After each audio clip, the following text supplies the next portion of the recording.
So good evening my dear students. Today we will read here introduction of our chapter number 7 triangles. So let's start. So let's start from the congruency. Firstly we will talk about the congruency. That means congruency क्या होता है. So we will read here if two figure यानी दो figure can be placed एक दूसरे की जगह पे कह सकते हैं precisely over each other they are said to be congruent. यानी कि कॉन्ग्रुएंट क्या है. इफ टू फिगर यानी कि दो फिगर कैन बी प्लेस्ड एक दूसरे की जगह पे प्लेस्ड किए जाएं प्रिसाइजली ओवर ईच अदर जो कि वो दोनों फिगर एक दूसरे को पूरी तरीके से ढक लें. They are said to be congruent. इन दोनों फिगर को हम क्या बोलेंगे कॉन्ग्रुएंट. सो यहाँ पे हम देखेंगे ए बी सी एक फिगर है, दूसरा फिगर आपका डी ई एफ. अगर आप इस फिगर को यानी कि इस एंगल को देखिए फर्स्टली ए आपका डी के बराबर होगा एंड बी आपका एंगल ई के बराबर होगा और ये साइड का ये पॉइंट है यानी कि इस फिगर का ये सी पॉइंट है ये आपके एफ पॉइंट के बराबर होगा. सो आप जब इस फिगर को इस फिगर के ऊपर टोटली कवर करेंगे तो ये दोनों फिगर आपस में कवर हो जाएंगे यानी कि ये दोनों फिगर मिलकर बस एक फिगर दिखाएंगे आपको. सो यहाँ पे आप देख सकते हैं कि एंगल ए बी सी यानी कि angle A B C congruent. ये जो सिंबल है आपका ये कॉन्ग्रुएंसी का सिंबल होता है. So angle A B C congruent to angle D E F. So हमने यहां से देखा कि कॉन्ग्रुएंसी हमारा क्या होता है. अब हम क्या पढ़ेंगे, अब हम देखेंगे कॉन्ग्रुएंट ट्रायंगल्स क्या होते हैं. यानी कि कॉन्ग्रुएंसी के बारे में तो हमने पढ़ लिया बट कॉन्ग्रुएंट ट्रायंगल क्या होते हैं यानी कि कॉन्ग्रुएंट ट्रायंगल्स को हम कैसे एक्सप्लेन कर सकते हैं. So let's start from the year. Two triangles are congruent if and only if their sides and three angles of one are congruent to the corresponding sides and the angles of the other. That means if we can say two triangles are congruent, दो triangle congruent होंगे if and only यदि और सिर्फ if three sides यदि उसकी तीन जो साइडें हैं एंड थ्री एंगल्स यानी उसके जो तीन एंगल्स हैं of one are congruent to the corresponding side and the angles of the other angles. That means क्या कि यदि आपकी करस्पॉन्डिंग साइड या करस्पॉन्डिंग एंगल्स आपस में बराबर होंगे सो हम तीन साइड से हम किसी भी दो ट्रायंगल्स को आपस में कॉन्ग्रुएंट कर सकते हैं. So let's we can see here A B C एक ट्रायंगल आपका ये है और दूसरा ट्रायंगल आपका है डी ई एफ. देखिए यहाँ पे इन दोनों ट्रायंगल में हम एक चीज देख सकते हैं कि देखिए तीनों साइड आपकी ये जो है साइड आपकी है ए बी डी ई के बराबर है और आपकी बी सी साइड है जो ई एफ के बराबर है और ए सी जो साइड है डी एफ के बराबर है. यानी कि इन दोनों ट्रायंगल्स में तीनों साइडें आपस में बराबर हैं. An angle A corresponding to angle D equal an angle B corresponding angle E के इक्वल में an angle C an angle F corresponding angle के इक्वल में. सो फर्स्टली मैं आपको यहाँ पे ये बता दूं कि करस्पॉन्डिंग क्या होता है. यानी कि करस्पॉन्डिंग आपके बेटा जैसे कि एंगल ये आपका ए होगा तो इसका करस्पॉन्डिंग एंगल आपका डी होगा यानी कि same size. So angle A का करस्पॉन्डिंग एंगल डी होगा एंड एंगल बी का करस्पॉन्डिंग एंगल ई होगा एंड एंगल सी का करस्पॉन्डिंग एंगल एफ होगा. So easily two triangles A B C यानी कि आपका triangle A B C and triangle D E F are congruent. Then ये दोनों triangle आपस में कॉन्ग्रुएंट हो सकते हैं जब आपकी ए बी इक्वल हो डी ई की यानी ए बी साइड आपकी इक्वल हो डी ई साइड की एंड ए सी इक्वल हो आपके डी एफ के और बी सी इक्वल हो आपके ई एफ के यानी कि बी सी इक्वल हो ई एफ के. देखिए किसी भी दो ट्रायंगल को हमें प्रूव करने के लिए फर्स्टली कॉन्ग्रुएंट प्रूव करने के लिए बेसिकली जरूरत क्या होती है कि उन दोनों ट्रायंगल्स में जो तीनों साइडें हैं वो आपस में बराबर हो. देखिए हमने यहाँ पे बराबर कर दी. और सेकेंड थिंग क्या होती है कि उनके एंगल्स आपस में बराबर हो. सो एंगल ए बराबर angle D and angle B बराबर angle E and angle C बराबर एंगल एफ. जो एंगल सी है वो एंगल एफ के बराबर में है. यानी कि इन दोनों ट्रायंगल को अगर हमें कॉन्ग्रुएंट प्रूव करना है तो हमें क्या करना होगा कि इनकी जो साइडें हैं वो आपस में बराबर होनी चाहिए और जो इनके एंगल्स हैं वो आपस में बराबर होनी चाहिए. बेसिकली हमें ट्रायंगल को कॉन्ग्रुएंट करने के लिए सिर्फ तीन चीजें बराबर होनी चाहिए. यानी कि आपका एक एंगल दो साइडें भी बराबर हो सकती हैं यानी कि आपके एंगल ए और एंगल डी यानी कि दो एंगल आपके बराबर हो सकते हैं किसी ट्रायंगल में और दो साइडें आपकी बराबर हो सकती हैं. हालांकि इसके बारे में अभी हम आगे चैप्टर में बात करेंगे. सो यहाँ पे आपने देख लिया कि एंगल ए साइड आपकी ए बी डी के बराबर है और side A C D F के बराबर है and side B C E F के बराबर में है एंड एंगल ए के बराबर में एंगल डी है, एंगल बी के बराबर में एंगल ई है एंड एंगल सी के बराबर में एंगल एफ है. So we will write them. हम इन्हें कैसे लिख सकते हैं? हम इन्हें लिख सकते हैं triangle A B C congruent. अभी मैंने आपको जस्ट ऊपर बताया कि कॉन्ग्रुएंट का सिंबल क्या होता है. सो कॉन्ग्रुएंट का सिंबल ये होता है. So triangle A B C congruent triangle D E F. यहाँ से हम बोल सकते हैं कि ये दोनों आपके कॉन्ग्रुएंट हो जाएंगे, दोनों ट्रायंगल. अगर ये चीजें कंडीशंस फुलफिल कर रही हैं तो ये दोनों ट्रायंगल आपस में क्या हो जाएंगे? कॉन्ग्रुएंट हो जाएंगे. So firstly we will see here some congruency examples. So हमने कॉन्ग्रुएंट तो पढ़ा कि कॉन्ग्रुएंट आपस में क्या होते हैं, यानी कि कोई भी फिगर आपस में कॉन्ग्रुएंट कैसे हो सकता है. सो अभी हम यहाँ पे देखेंगे कॉन्ग्रुएंसी के कुछ एग्जांपल्स देखेंगे. To have same paper and same size, यानी कि आपको बता मैं रखा है, मैंने ऊपर ही बताया कि कॉन्ग्रुएंसी क्या होते हैं, यानी कि सेम शेप होना चाहिए और सेम साइज होना चाहिए जो कि एक दूसरे को टोटली कवर कर ले, वो आपका कॉन्ग्रुएंट होता है. सो कॉन्ग्रुएंट सेगमेंट, एक लाइन सेगमेंट का कॉन्ग्रुएंसी हम कैसे देख सकते हैं? देखिए ए बी आपकी सी डी के बराबर है, यानी कि ए बी लाइन को जब आप सी डी लाइन के ऊपर एडजस्ट करेंगे तो ये दोनों आपस में लाइनें क्या हो जाएंगी? कॉन्ग्रुएंट हो जाएंगी, यानी कि कॉन्ग्रुएंट सेगमेंट हो जाएगा. So A B congruent to C D. So congruent angles को भी हम देख लेंगे. कॉन्ग्रुएंट एंगल क्या होते हैं? अभी जैसे इसका एग्जांपल भी मैंने आपको ऊपर दिया था. एंगल सी ए बी और angle D E D F, यानी कि एंगल सी ए बी को जब आप इसके ऊपर पूरा पुट करेंगे, यानी इस फिगर को इस फिगर के ऊपर जब आप पुट करेंगे तो ये दोनों फिगर आपस में टोटली कवर हो जाएंगे. एंड कॉन्ग्रुएंट ट्रायंगल के बारे में पढ़ेंगे.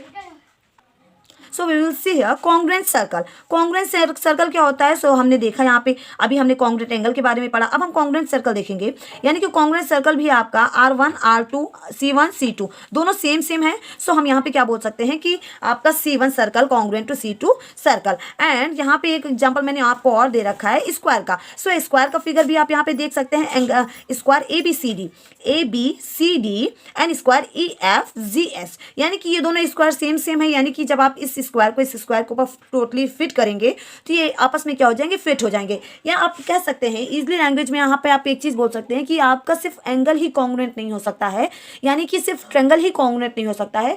कोई भी ऐसे दो फिगर जो कि सेम साइज और सेम शेप के बने हो वो आपस में कॉन्ग्रुएंट हो सकते हैं. जहां पर जैसी नीड हो फिगरों की उनका प्रयोग हम वैसा कर सकते हैं. सो हम बेसिकली चैप्टर ट्रायंगल की बात कर रहे हैं, तो हम चैप्टर ट्रायंगल में ट्रायंगल के ऊपर विशेष ध्यान देंगे. So let's see here.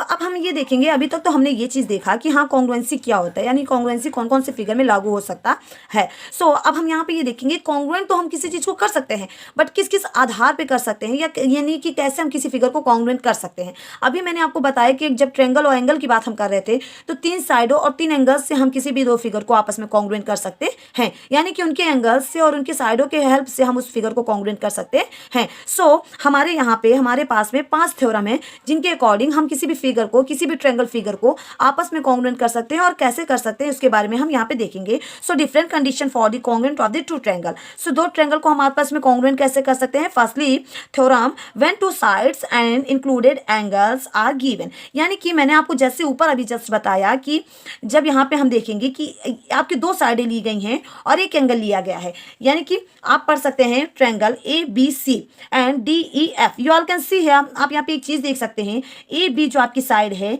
D E side के बराबर है और ए सी जो आपकी साइड है डी एफ साइड के बराबर. देखिए सिंगल लाइन की बराबर में है, एंड डबल लाइन कोटिंग जो मैंने की है, जिस पे डबल लाइन किया है वो डबल लाइन की लाइन के बराबर है, या बी सी आपकी बराबर है ई एफ के. सो आप बेसिकली ये बोल सकते हैं कि बी सी ई एफ के बराबर है या नहीं, ऐसे हम नहीं बोल सकते हैं, बट इस फिगर में ये निश्चित है कि आपके ए बी लाइन जो है डी ई एक लाइन के बराबर में है और ए सी जो आपकी साइड है डी ई एफ साइड के बराबर में है, और ये जो एंगल है ए एंगल का करस्पॉन्डिंग एंगल डी भी बराबर है. सो यहाँ पे हम देख सकते हैं साइड एंगल साइड. कौन सा रूल लगा सकते हैं? साइड एंगल साइड और triangle A B C congruent to triangle D E F, यानी कि यहाँ पे हम कौन से रूल से? साइड एंगल साइड से. देखिए ये साइड ये एंगल, ये साइड ये एंगल और ये साइड.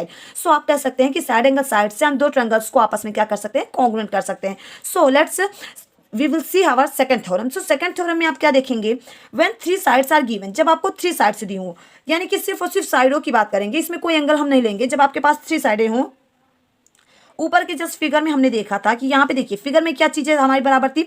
2 साइडें बराबर थी और एक एंगल बराबर था. बट इस फिगर में हमारे पास क्या है कि तीनों साइडें बराबर हैं, तीनों साइडें आपस में क्या है?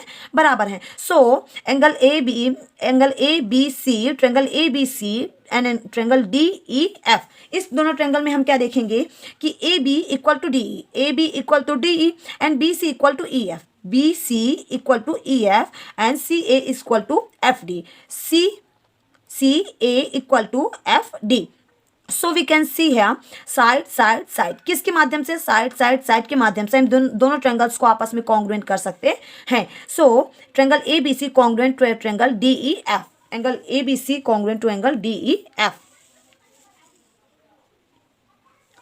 एंड अभी हम देखेंगे अपना theorem number 3, when two angles and included side in given, यानी कि जब हम बात करेंगे कि आपकी दो एंगल्स हों, क्या हो, दो एंगल्स हों और एक साइड, यानी कि आप देख सकते हैं यहाँ पे देखेंगे A B C and D E F, दो फिगर आपके पास यानी दो ट्रायंगल दिए हुए हैं। सो आप यहाँ पे इजीली देख सकते हैं angle B corresponding angle E के बराबर में है and angle C corresponding angle F के बराबर में है। एंड जो साइड आपके इंक्लूडेड है, इन दोनों के बीच में होना चाहिए, यानी कि आप क्या बोल सकते हैं कि जो आपके दो एंगल्स आपके बराबर हैं, जो साइड उसके बीच में मेजरमेंट होना चाहिए, ये दोनों आपस में क्या होनी चाहिए, बराबर होनी चाहिए। देखिए बी सी जो साइड है आपकी ई एफ साइड के बराबर में। So we can say easily, हम इजली यहाँ पे बोल सकते हैं कि एंगल साइड एंगल, किसके माध्यम से ये दोनों ट्रायंगल करस्पॉन्डिंग या कॉन्ग्रुएंट हो सकते हैं, angle side angle. So angle B equal to angle E, angle B equal to angle E and angle B C, side B C equal to E F and angle C equal to angle F, angle C equal to angle F, यानी कि ये angle इस angle के बराबर में है।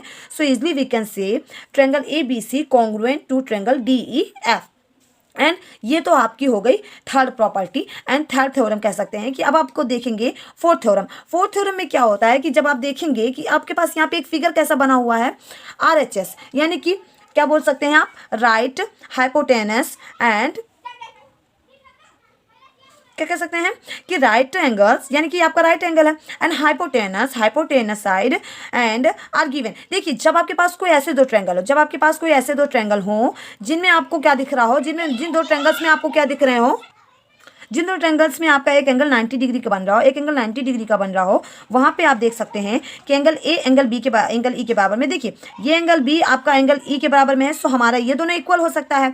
And angle A सी जो आपकी साइड है डी एफ साइड के बराबर में है एंड बी सी जो साइड आपकी दी हुई है, देखिए ई एफ के बराबर में दी हुई है। सो इजिली हम ये चीज़ बोल सकते हैं कि आपका triangle A B C congruent triangle D E F, A B C congruent to triangle D E F, किसके माध्यम से हम यहाँ पे देख सकते हैं angle B equal to angle E equal to 90 degree, यानी कि ये दोनों एंगल आपस में क्या है, 90 degree. And angle A C equal to D F, side A C equal to D F, यानी कि ये साइड है आपकी देख सकते हैं। एंड बी सी साइड आपकी है ई एफ साइड के। सो आप यहाँ पे इजिली बोल सकते हैं right angle hypotenuse and side, यानी कि राइट एंगल आपका एक होना चाहिए और एक आपका हाइपोटेनस बराबर होना चाहिए। इजिली हम कह सकते हैं कि अपना ट्रायंगल ए बी सी, जो ए बी सी ट्रायंगल है, A B C congruent to triangle D E F, as a ऊपर इंफॉर्मेशन हमने पढ़ी कि ये दोनों ट्रायंगल आपस में कैसे कॉन्ग्रुएंट है। Now we will read our last theorem and our last theorem is here, angle side, the corresponding side is equal in two triangle। that means क्या कि इस तरह की कंडीशन में क्या होता है, एंगल साइड जो आपस में होते हैं वो आपके करस्पॉन्डिंग के रूल्स में बन जाते हैं। यानी कि इजली लैंग्वेज में हम ये बोल सकते हैं कि दो आपके एंगल्स, जैसे angle A corresponding angle D के बराबर है या angle C corresponding angle F के बराबर में है, और आपकी जो साइड ए बी है वो आपके साइड डी एफ ई के बराबर है, डी ई के बराबर है। So angle A equal to angle D and angle C equal to angle F and side A B equal to side D E, side A B equal to side D E. इसमें condition ये होता है कि इससे पहले हमने पढ़ा था angle side angle. So angle side angle में क्या होता था कि अगर दो साइड है आपके, दो एंगल्स आपके बराबर है, तो उसके बीच वाली जो लाइंस थी वो हमारी कॉमन होनी चाहिए दोनों ट्रायंगल में बराबर होने के लिए। बट यहाँ पे हमने देखा angle side. So angle side की बात हो रही है, तो आपके एंगल और साइड, देखिए साइड ये भी हो सकता है आपका और ये भी साइड हो सकता है, इन दोनों साइडों में से कोई भी साइड आपकी बराबर हो सकती है। और दो ट्रायंगल के एंगल्स तो आपस में बराबर होने ही चाहिए। चाहिए, और साइड आपकी चाहे ये हो, आप दोनों भी साइड में से किसी भी साइड को, दोनों साइडों को इक्वल रख सकते हैं, जिससे आप triangle ABC congruent to triangle DEF साबित कर सकते हैं. So I hope this topic will be very helpful for this chapter. So next topic we will cover in our next video. So thank you for watching this video.